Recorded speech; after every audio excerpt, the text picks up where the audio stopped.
آپ خوبصورتی کی بات کرتے ہیں، لوگ تو میری پوسٹوں پر بھی مر جاتے ہیں میری ویڈیوز پہ، اور دیکھتے ہی مر جاتے ہیں، اس لیے بیچارے لائک اور کامنٹ کر ہی نہیں پاتے۔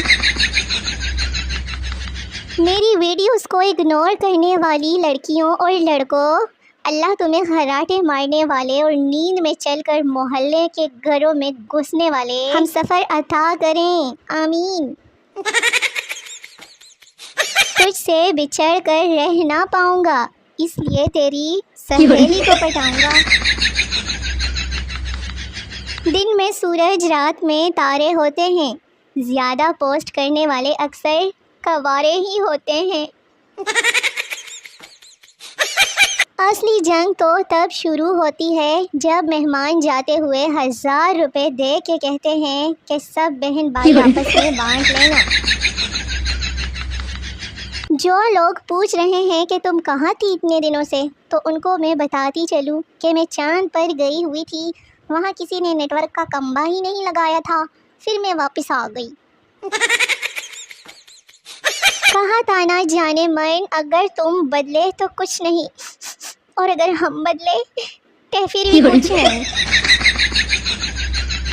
دل کرتا ہے کہ تمہارے بہت قریب آؤں اور ہائے تمہیں چونڈی وڑ کے بھاگ جاؤں، اور کیا پڑھ رہے ہو؟ شوہر میں تمہاری روز روز کی فرمائشوں سے تنگ آ گیا ہوں، اس لیے خودکشی کرنے لگا ہوں۔ بیوی 2-3 سفید سوٹ تو لے دیں، عدت کے دنوں میں کیا پہنوں گی تو؟ شکر ہے کہ لڑکیاں خود لڑکا دیکھنے نہیں جاتی، ورنہ کہتی کہ اس ماڈل میں دوسرا ڈیزائن دکھانا۔ فاصلہ رکھیں، آج 4 سیلفیاں اچھی آئی ہے میری، میں نخرے میں ہوں۔ پپو کی بیٹی کی طرف سے ایک شعر عرض ہے، ملے ہو تم ہم کو بڑے تعویذوں سے، چرایا ہے میں نے تم کو ثنا ہنا انیلا سے۔ اگر آپ کی باتیں لوگوں کو گولی کی طرح لگتی ہے نا، تو اس کا ایک ہی مطلب ہے کہ آپ کا نشانہ بہت اچھا ہے۔ تنخواہ دار بندے کی بھی کیا زندگی ہے، پہلے 10 دن بادشاہ، دوسرے 10 دن وزیر، اور آخری 10 دن فقیر۔ خدا کرے کہ تیرا میرے بغیر نکاح ہی نہ ہو کسی سے۔ اگر آپ کو والے میسج سے شفا مل رہی ہے نا، تو یقین کرے یہ عشق نہیں، بے غیرتی ہے، بے غیرتی۔ ہم سفر ایسا ہونا چاہیے جو موڈ خراب ہونے پر بولے، بیگم اٹھاؤ فرائی پین اور منہ توڑ دو میرا۔ آپ نخرے کی بات کرتے ہیں، اوئے ہوئے میرے تو جھمکے بھی بہت بھاری ہیں۔ میں بلا کی ضدی اور خود سر لڑکی ہوں، کسی کی بات ماننا تو دور، کسی کی سنتی بھی نہیں ہوں، بعد میں امی سے چپل بھی کھا لیتی ہوں۔ 2 طرح کے لوگ ہوتے ہیں، ایک جن کو صرف اپنے بیڈ پر نیند آتی ہے، دوسرے جن کو فرق ہی نہیں پڑتا کہاں ہے کیا ہے، کہیں پر بھی مر جاتے ہیں سو کے۔ اگر خواب میں واش روم استعمال کرنے کی سہولت ملے نا، تو براہ مہربانی استعمال نہ کریں، کیونکہ یہ ایک دھوکہ ہوتا ہے۔ آج مجھ سے کسی نے پوچھا آپ شادی کب کرو گی؟ میں نے کہا انگیجمنٹ کے بعد کروں گی۔ اس سے بچھڑے تو مر جائیں گے۔ واہ واہ واہ، کمال کا وہم تھا، بس بخار تک نہیں ہوا، اتنے بے شرم ہیں ہم۔ میری انگلش کی دھوم تو اسی دن مچ گئی تھی جب میں نے چیلنج کا ترجمہ چلیں گے کیا تھا۔ سارا سال تم چھوٹی ہو، چپ کرو، تم چھوٹی ہو، بڑوں کے معاملے میں نہیں بولتے، اور عید پر تم کوئی چھوٹی بچی ہو جو عیدی چاہیے تمہیں؟ نہیں، مطلب مجھے انصاف چاہیے، مجھے پتہ چلنا چاہیے کہ میں کس کیٹیگری میں ہوں۔ ہاں، کچھ لڑکوں کو بھائی کہہ دو تو ان کا رنگ ایسے اڑ جاتا ہے جیسے میں نے اپنا سارا جہیز بنانے کی ذمہ داری ان کے کندھوں پر ڈال دی ہو۔ چراغ لے کر بھی ڈھونڈو گے نا تب بھی میرے جیسا معصوم انسان نہیں ملے گا نا شکرے لوگوں۔ ہمیں تو اپنوں نے لوٹا، غیروں کی تو باری بھی نہیں آنے دی اپنوں نے۔ میں بہت سکون سے رہتی تھی، پھر میں ایک دن خالہ بن گئی۔ لڑکیوں کو ایک بات اچھے سے سمجھ لینی چاہیے، ویل سیٹلڈ، اچھی جاب، اچھی گاڑی والے جوان نہیں ہوتے، انکل ہوتے ہیں انکل۔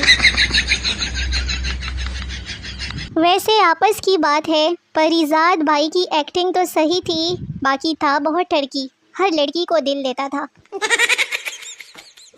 خوش نصیب ہے وہ جن کا کوئی ساتھ مانگتا ہے، مجھ سے تو لوگوں نے بس پناہ ہی مانگنی ہے۔ دل کرتا ہے کہ سارے غموں کو ایک جوس کے ڈبے میں ڈال کر وڈا پٹاخہ ماروں ٹھا کر کے۔ آپ کی لائف میں کوئی ایسا ہے جو صبح اٹھتے ساتھ ہی آپ کو میسج کرے میرے پاس ہے نا زونگ والے، جیز والے؟ کوئی جن ہی چمبڑ جائے، منڈا تے سانو لبنا ہی نہیں ہے۔ میں چاہتا ہوں میری دلہن اتنی شریف ہو، نہیں سوری، میرا دولہا اتنا شریف ہو کہ میں اس کو بلی کے بچوں سے ڈرایا کروں۔ آئے ہائے میرے نکے نکے سونے مونے سپنے۔ میری پرسنل لائف اتنی پرسنل ہے کہ مجھے خود نہیں پتا کہ آخر اس میں چل کیا رہا ہے۔ تھوڑے سے نوڈلز، تھوڑا سا پاستا، ساتھ میں بہت ساری چیزیں لا دیں، اللہ دا واسطہ۔ لڑکیاں مغرب کی نماز اس لیے لمبی کرتی ہیں تاکہ پیچھے سے برتن کوئی اور دھو لے۔ لڑکیوں، اب یہ افوالی افواہ ہمارے بارے میں کون پھیلا رہا ہے؟ اگر آپ چاہتے ہیں کہ لوگ آپ کو اچھا کہیں تو اپنا نام اچھا رکھ لیں، دوسرا دیکھیں اور کوئی آپشن نہیں ہے۔ حسن تو خیر حسن ہے، ارے ہمارے تو نخرے بھی توبہ توبہ۔ وہ کہتا ہے کہ میں پھول جیسی ہوں، مجھے ڈر ہے کہ مجھے بکری نہ کھا جائیں۔ میں نے نیا ٹوتھ برش لے لیا، پرانا برائے فروخت ہے، آدھی قیمت پر، جو لینا چاہے نا رابطہ کرے مجھ سے، شکریہ۔ جانی جیسی تیری حرکتیں ہیں، تیری اماں اپنے داماد کو سلامی میں بندوق دیں گی، بندوق۔ یہ ہے میری بیسٹی کے لیے۔ میری دعا میں بہت اثر ہے، میں نے ایک دوست کو دعا دی، ہمیشہ ہنستے مسکراتے رہو، آج وہ پاگل خانے میں ہے، بتاؤ آپ کو کیا دعا دوں؟ آپ بھی اکثر کہتے ہو دعا میں یاد رکھنا، دعا میں یاد رکھنا۔ ہر پیج پر ایک شہزادی اور ایک شہزادہ ہوتا ہے، شہزادی تو خیر میں ہی ہوں، لیکن شہزادہ نظر نہیں آ رہا میرا۔ محبت کا دوسرا نام قربانی ہے، سب اپنے اپنے محبوب تیار رکھیں، بڑی عید آنے والی ہے، ہاں جی۔ آج اس نے مجھ سے کال کر کے معافی مانگی اور کہا سوری غلطی سے تمہیں کال لگ گئی۔ ہمیشہ 3 سہیلیوں میں ایک بیوقوف، دوسری سمجھدار اور تیسری ٹرکی ہوتی ہے۔ میری پوسٹ پر آنے والوں، اللہ تمہیں سیب والا موبائل دے، آمین۔ تو میری چھونے مونے ویلے نکھے نکھے ویورز، ویڈیو ختم ہو گئی ہے، ملتے ہیں اگلی ویڈیوز میں، تب تک کے لیے اپنا بہت سارا خیال رکھیے، دعا میں یاد رکھیے، نئی ویڈیوز کا بے صبری سے انتظار کرتے رہیے، بڑا مزہ آئے گا۔ اس مشکل حالات میں ٹینشن فری رہنے کی کوشش کریں، خوش رہیں، میری ویڈیوز دیکھ کے ہنستے رہیں۔ ٹاٹا، بائے بائے، اللہ حافظ۔